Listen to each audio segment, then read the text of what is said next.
बिस्मिल्लाहिर्रहमानिर्रहीम। अस्सलाम वालेकुम व्यूवर्स, कैसे हैं आप सब? उम्मीद करती हूँ खैरियत से होंगे। आज हम लोग करने जा रहे हैं M644 मेजर थ्योरी का टॉपिक नंबर 60। तो चैनल को सब्सक्राइब कर दें, फ्रेंड के साथ शेयर कर दें और बेल आइकन को प्रेस कर दें ताकि आपको आने वाली वीडियो की नोटिफिकेशन मिल जाए। चलिए टॉपिक को स्टार्ट करते हैं। उससे पहले मैं आप लोगों को रेकमेंड करूँगी कि आप टॉपिक नंबर 59 देख लें। हमारे चैनल पर अवेलेबल है। डिस्क्रिप्शन में व्हाट्सएप ग्रुप लिंक, M645 के शॉर्ट लेक्चर्स का लिंक और M644 फजी लॉजिक की प्लेलिस्ट का लिंक भी आपको मिल जाएगा। तो स्टार्ट करते हैं। लेट EN एरो नीचे जा रहा है, 59 में ऊपर जा रहा था तो इंक्रीजिंग था, नीचे आ रहा है तो डिक्रीजिंग है, जिसका मतलब है कि हमारे पास जो सीक्वेंस होगा वो डिक्रीजिंग होगा। B R decreasing sequence of measurable sets such that MEK less than equals to infinity। Decreasing sequence है और वो less than equals to infinity होगी उसकी लिबैक मेयर। ठीक है। फर्स्ट सम के belongs to natural number, then Lebesgue outer measure का intersection लेंगे या लिबैक मेयर का इंटरसेक्शन लेंगे of that countable intersection of that set is equals to limiting case of M steric EN। अच्छा, यहाँ पे हमारे पास ये लिमिटिंग केस हमें क्या कह रहा है कि जो हमारे पास होगी ना measure of last set would be the actual measure of the countable intersection. मतलब हमारे पास इंक्रीजिंग सीक्वेंस में जो हमारे पास मेजर थी ना वो सबसे लास्ट सेट आया था EN। लेकिन यहाँ पे देखें, यहाँ पे भी मेजर हमारे पास EN ही आएगा। वहाँ पे EN ऊपर था, कंटेन कर रहा था सारे सेट को, लेकिन यहाँ पे सारे सेट डिक्रीजिंग सीक्वेंस है तो कंटेन करेंगे EN के। EN सबसे छोटा सेट होगा और इसको कंटेन करेंगे और ये लिमिट हमारे पास EN के इक्वल होगी। मतलब कि E1 हमारे पास ये होगा, सबसे बड़ा सेट E1 होगा, उसको वो कंटेन करेगा E2 को और E2 contain up to so on हमारे पास कंटेन करेगा EN सबसे छोटा सेट होगा और ये लिमिटिंग केस उसके इक्वल होगा और उनकी जो लिबैक मेयर होगी वो उनके इंटरसेक्शन, उन सेट के इंटरसेक्शन के इक्वल होगी। तो यहाँ पे आप लोग देख सकते हैं कि उन्होंने हमें मेयर ऑफ E के लेस देन इन्फिनिटी दिया है, मतलब कि हमारे पास एक फाइनाइट मेयर आएगी। चलो स्टार्ट करते हैं प्रूफ को।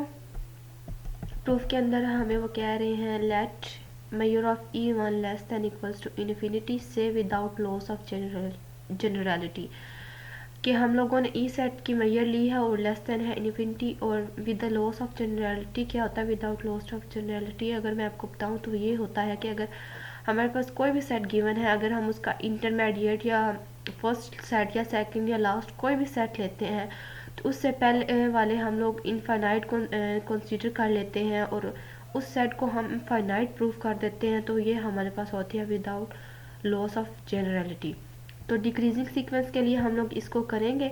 ठीक है, डिक्रीजिंग सीक्वेंस के लिए हम लोग कहते हैं कि E1 कंटेन कर रहा है E2 को और E2 कंटेन कर रहा है E3 को। अब नहीं, E1 कंटेन कर रहा है E2 को। ठीक है, मैं अगर इसको ड्रा करूँ यहाँ पे, ये देखिए ये हमारे पास है EN, सबसे बड़ा सेट नीचे आ जाएगा।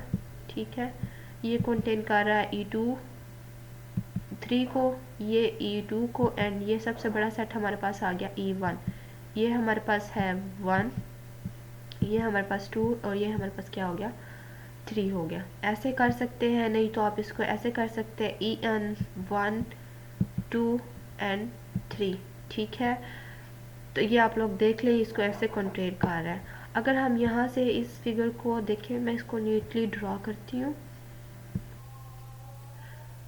तो मैंने ये ना यहाँ पे ड्रा कर दिया। ये हमारे पास EN E3 E2 and EN1, यहाँ पे यही लिखा हुआ है कि E1 कंटेन कर रहा है E2 के अंदर और E2 कंटेन कर रहा है E3 को अप टू सो ऑन। ये आप लोग समझ लीजिएगा इस डायग्राम को देख के।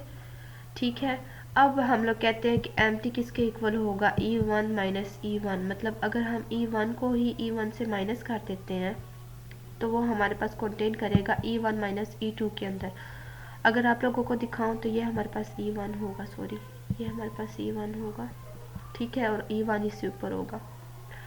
तो देखें, ये वाली चीज़ हमारे पास क्या है, ये वाली चीज़ है हमारे पास E3 हमारे पास है E2 माइनस E3, ठीक है।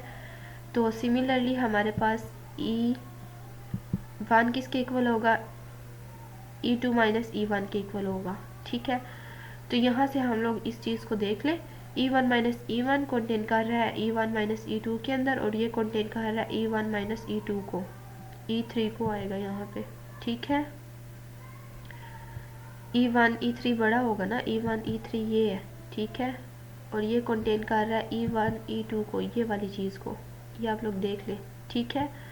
अप टू सो ऑन ये चलता जा रहा है। तो हम इनकी बैक में ये ले लेते हैं E1 माइनस EN की यूनियन की, ठीक है। और ये हमारे पास किसके इक्वल आएगा, ये हम लोग 59 के अंदर पढ़ चुके हैं कि वो लिमिटिंग केस होता है उनके सबसे बड़े सेट के अंदर, उनके सबसे बड़े सेट का लिमिटिंग केस की बैक आउटर मेजर के इक्वल होता है।